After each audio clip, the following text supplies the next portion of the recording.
Hi everybody, welcome back to my channel. I know it's been quite a while since I've released a video. Part of the background on that is we were impacted by both hurricanes Helene and Milton because we live here in Sarasota. And that actually took a lot out of me, took a lot of energy and everything. So I had to take care of the issues with that.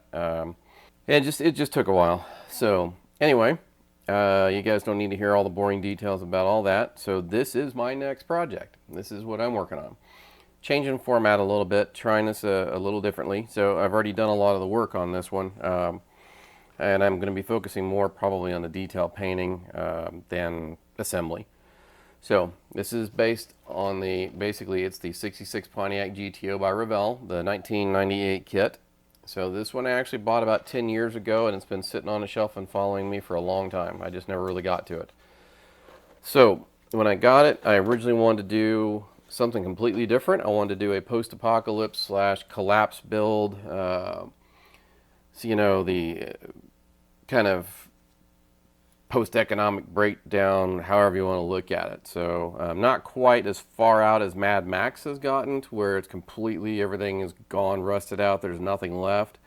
I'll go into more details in the storyline and everything when I do the final reveal on the finished model. I figured I would focus more on where I'm at right now with it and where I'm going with it, and then what I hope to end up with. So the environment, I guess I have to do the environment. It's not like it's post-apocalyptic, completely desert, you know, it's that type of environment. The world is still, a lot of the structures are still around.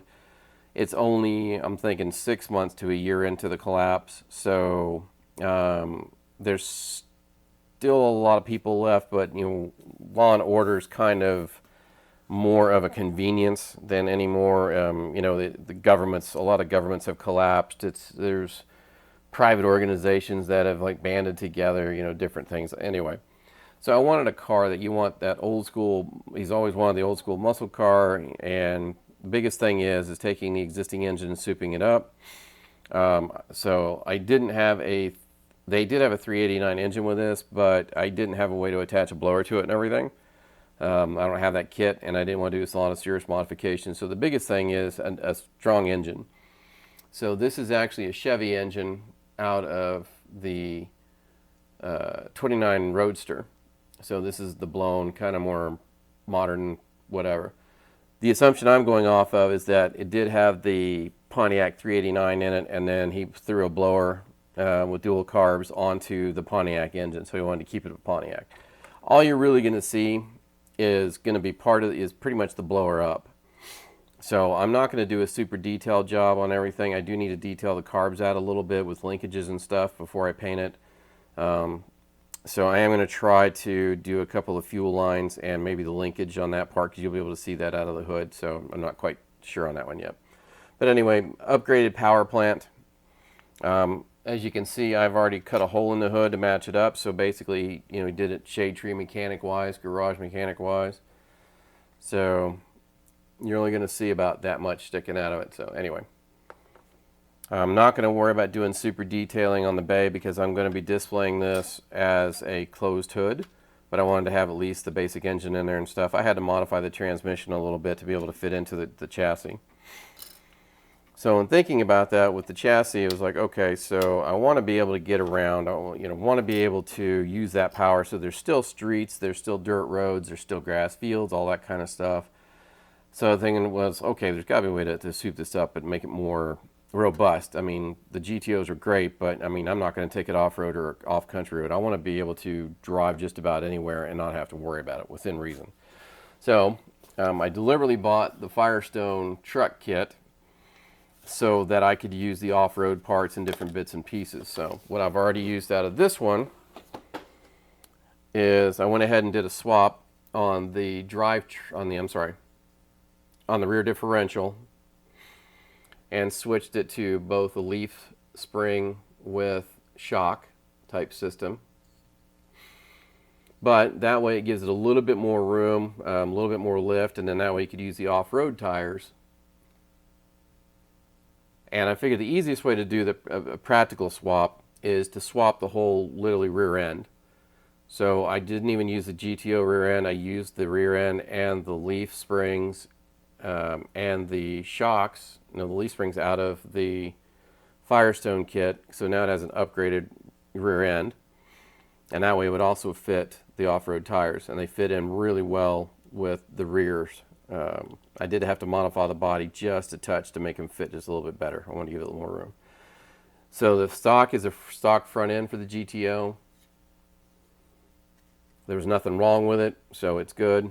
We'll say he slightly reinforced parts of it using the stock GTO tires that came with it for the front end, so it gives it a little bit of rake. It's going to end up having a little bit of a rake to it. So instead of being flat straight across, it'll have a little bit of rake, which is going to look really awesome. I've already done dry fitting on it, and it looks really good. But part of the practical considerations is I also wanted to get rid of the mufflers and everything because it was you don't have to worry about it anymore. Who gives a crap about noise?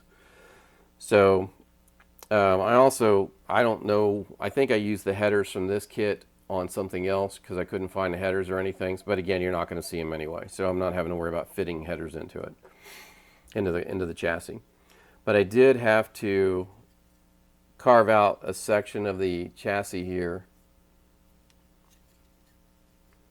to make room for the rear transmissions, or the rear of the transmission and pan and everything. The exhaust is still the stock GTO exhaust, but it's in place, and then I snipped the ends here and then just put a tube on the end of it to act like it's a resonator at the back of it and everything, and it makes it look a little bit better. But it's more practical than anything, and I just used some heat from a candle. I use these little T candles to heat up and bend the exhaust. Got to be really careful, so I've had to bend that a couple of times. So that's pretty much all I'm doing with the chassis part of it to do any kind of upgrades. The interior is pretty much staying stock because, again, it's not so deep into the apocalypse that you have to carry everything in your car. He has a base that he operates out of, a base of operations type deal. Not sure if he's going to be alone or with a group yet. But he loves the GTO. He didn't want to have to rip it apart or anything at this point. So the interior is still pretty good. So I just masked that off a little bit so that when I paint it. Now the interior that I'm going to go with is black. 66 GTO came with a few different exterior colors with interior options, and I'm going to try to come close to a barrier blue, which was an option for 66 for the exterior. I'm going to try to get close to it. I will be doing a lot of weathering and fading on the paint, and plan on doing both hairspray and salt chipping to weather the exterior. So it's not going to be a rust bucket, but I want it to look worn and used. I mean, at some point he stops worrying about the exterior and everything, and he hasn't had a lot of time to do all the greatest upkeep. So the interior was flat black. It will be flat black with some semi-gloss black accents and everything, but you're not even going to be able to see the interior, so I'm not going to do super detailing on it. Original GTO seats and everything still fit in well. There's no issues with that. The door cards, I'm going to go ahead and at least put in, they had chrome trim and a black pad for the armrests. So basically the interior was satin black in the actual car, but then it had chrome trim points. So I'm going to probably go ahead and do that with a marker, or may use a really fine point paint. But anyway, it's the door cards. They fit in really well with everything. I love the way they did the, I'm not sure why it's not doing it. Yeah, there we go. So anyway, I love the way they did it to where you just glue the decal onto the back of it, and it looks really good. I am going to detail this out a little bit just because I want to, but you won't even be able to see it in the final build. But I'm not going to super detail it, but it'll be the right colors, and that's going to be the biggest part for the interior. Same thing with the steering wheel. I'm going to make sure it's still the Pontiac GTO steering wheel, and that's going to be taken care of, so if it'll ever focus. Sorry. So modifying the front end on it, because there's going to be a crash bumper. I am going to put a crash bumper on the front because he's going to want to be able to hit obstacles. I don't like the whole, and I don't agree with the whole thing about the whole putting spikes and all this kind of stuff on the front to like you're going to pierce zombies, because when you really think about it, if you do that, the bodies are going to end up sticking to the spikes, and then you have all that extra weight on the front end, and you have all that dragging material, and it's going to drag and slow down the vehicle. I just want to hit stuff and push it out of the way, just get it out of my way type of deal. So there's going to be a crash bumper on the front, which is going to be homemade. I'm using parts out of my parts box to put it together. So, but I've already got that designed, and some of the pieces are glued together, and it's going to have custom supports that will go in and match up to the actual frame. The best way to support anything is these are actually the frame rails right here that go all the way back. So you want to be able to attach to those frame rails, and there's a space right here in the front. So anyway, that's the roller end. So it's going to plug into that. I will have I'm going to weather up the tires, so I'm going to have a crash bumper on the rear because he doesn't want to get hit from behind and have it like damaged and everything. So there's going to be a crash bumper on the rear of the vehicle. That goes with the front. So the other thing is, you know, there's so many openings. It's not like the metal is like really bulletproof or anything, so he's going to be layering on some 1/4 to 1/2 inch steel plate that pretty much is going to end up going around the main body panels to reinforce the car, to try to make it a little bit more bullet resistant and everything. So of course the biggest gaps are the windows, so going to be armored covering on the front, back, side windows, body, main part of the body. The back will be protected and the front will be protected. Then I'm going to put some off-road lights on the top. These are actually from a semi-truck kit, which I thought would be perfect, so they're going to go on there. And I'm going to build a custom roof rack. As you can see, I've already put holes in the hood. I'm sorry, in the top. Got everything measured out and all that. So, and I'm going to have to glue all that together. It's going to be a custom piece. Should look really good when it's done. I like it. As you can see, that's pretty much going to be the upper portion up here. These are like the side armor plates. I use tape, and I'm going to put tape on the piece, and then I traced it out and then took that and then put it onto my polystyrene sheets. So my kit bashing stuff that I use, well, kit bashing, like I took stuff out of the Ford truck there, the rear end basically, and then, oh yeah, buy on that way. So with the rear end, I was also able to take and put in the rear axle and then use the rear wheel, so the whole system fits together naturally. And then the front is all the natural GTO, so it pops on naturally, which is all good. So it makes it a lot easier when you're trying to figure this stuff out. And then of course with the blower, you know, I needed to put a hole in the hood to be able to fit the blower through. So, because obviously it's not going to clear otherwise. So some of the materials I use to build is, you know, polystyrene rods. So, you know, stuff like 1/6, it's 1.6 millimeter. These are actual rods. And then I got the 080 rod, which comes out to 2 millimeter. Then the 080 square tube, actually be square rod. 060, which is 1.5 millimeter square tube or square rod, and then square rod. That's 1x1, which is 2.5 millimeter by 2.5 millimeter. So I used a lot of that for some of the pieces to build, and when I get them all painted up, they'll look steel and rusty and or corroded, stuff like that. Scale Scenics, this is some of the mesh that I used for some of the screen parts. So, because obviously you have to have some kind of screening so somebody can't push a hand through or push something through easily.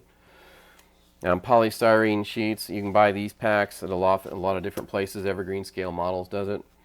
So this had the 010, the 020 thickness, and 040. There is no 030 in this one. It's 10, 20, and 40 thousandths. So I actually used some of the 10 thousandths and the 20 thousandths. So the armor plating actually was the biggest part I used. The thing I like about this, and I don't know if it'll pick it up because of the glare, but it has a chart on the back that gives you like the actual size. So if it's a 020, and then as you can see the different scales, and there's 1/25 over on the end. So 020 comes out to about a 1/2 inch steel plate. 1/2 inch is really a lot to try to attach to the side of the car, so I'm assuming it's between a 1/4 inch. But when I looked at the 10 thousandths, it ended up, where am I at? Yeah, it's saying it's a 1/4 inch. That just seemed too thin, so it just didn't look right. So I actually use 020, which it's hard to tell the difference between them, but there is a difference when you get them next to each other. So anyway, that's out of my kit as well. I also picked up some, I think this is size 80 mesh and it is like a stainless steel, and I have to use like really hard scissors and tin snips to cut this stuff. So this stuff, the Scale Scenics, I got it at my local actual train store. This stuff cuts like paper. It's crazy how easy it is to cut and bend it. You have to be careful when you're doing it. Okay. The next stage is I'm at the stage now where I need to start painting parts. So I'm going to be painting the body. I'm going to try to film some of it, but I'm not sure what I'm going to film as far as the general painting. I think I'm going to be doing more focused on the weathering, which I'm going to end up doing here on the main part of my bench. And again, I'm going to be doing the hairspray chipping method and the salt chipping methods to do the weathering. Again, the goal is a really faded paint with some rust, but it's not a rust bucket. I want to do more realistic weathering. So there should be a lot of paint fade, but since I'm using these different metals, some of them are going to be corroded, some are going to have a little bit of rust on them. You know, like the plate steel stuff will be painted like a plate steel. So I realized that the way I've got to do it, it is going to get wiped down with alcohol and cleaned off and everything, and then I'm going to put a rust layer on it. So when I do some of the rust chipping and everything, after I get the body, that rusting layer / metal layer on, then I'm going to put a hairspray layer on. Then I'm going to do the actual main color. So, and then I'm going to do some chipping for that, and then after that, I'm going to put over more than likely a clear coat to protect everything from that layer down. Then I'm going to put on the hairspray or salt and or both, and then I'm going to do the different blues for the fading of the paint. And that's when the weathering process will really start kicking in on it. And then I'll end up painting the different parts that need painted for the car parts and stuff that are going to go on the outside for the appropriate colors, and then weather those up as I go through the process. So, sorry I was gone for so long. Again, hurricanes Helene and Milton took a lot out of me. Took a lot out of us. So I've been doing a lot with that. But I've been working on this off and on for about probably a week and a half to 2 weeks. Just here and there with getting things done. I've also done a ton of research on trying to reinforce my skills and techniques again on weathering the car up and everything, weathering body. I'm basically doing what the military modelers, tank modelers, and all that do, which I also do, and applying it to the cars. So that's what I really love. I really want to just kind of be a kit bashed, post-apocalypse, survival car that's still in good working order. You know, it's not a Mad Max car. We're not going that far. So, and the plan is to do some more cars in that vein. So, anyway. Glad to be getting this out. This is going to be the first of a few videos on getting this done. I'm not sure if I'm going to do other long form ones of the painting process or if I'm going to do it in bits and pieces. I'll figure that out as I go. But anyway, I love doing this. I love building models. This has been a lot of fun using my big old parts bag of stuff and just pulling stuff out to try to come up with like, well, what kind of a bumper can I do on the front of this? It's a crash bumper, and this is actually 2 other bumpers that I had 2 identical versions of them, and then I glued them together on top of each other. And then I actually put a piece of like plate on the back of it to hone it all together. And then these other steel, these are going to be like steel bars are going to go through, and they're going to attach to the frame and hold it to the front. And I can't wait to get it together. It's going to be pretty kick-ass. I can't wait. It's going to be a lot of fun. So I didn't want to really worry about filming a lot of just the regular building. This is to be more focused on the detailing. If you guys want to actually see how I build the kit bash parts, I can do a video like that, but let me know in the comments if that's what you guys would like to see. Otherwise, I pretty much just figured it out on the go, and then I didn't film a lot of it because it took a lot of time of just sitting there trying parts and stuff, but I can film it in the future if you guys would like that. So I wasn't sure. I think maybe the next post-apoc Pox build I do, I might actually show the pieces I have and how I sort and go through and try to figure it out and then do more information. So I think that'd be pretty cool to do. So, okay. Anyway, guys, that's it for this one. Look forward to getting out the other videos and I can't wait to get working on painting and all that. And hope you guys are along for the ride. Thanks. See you later, guys.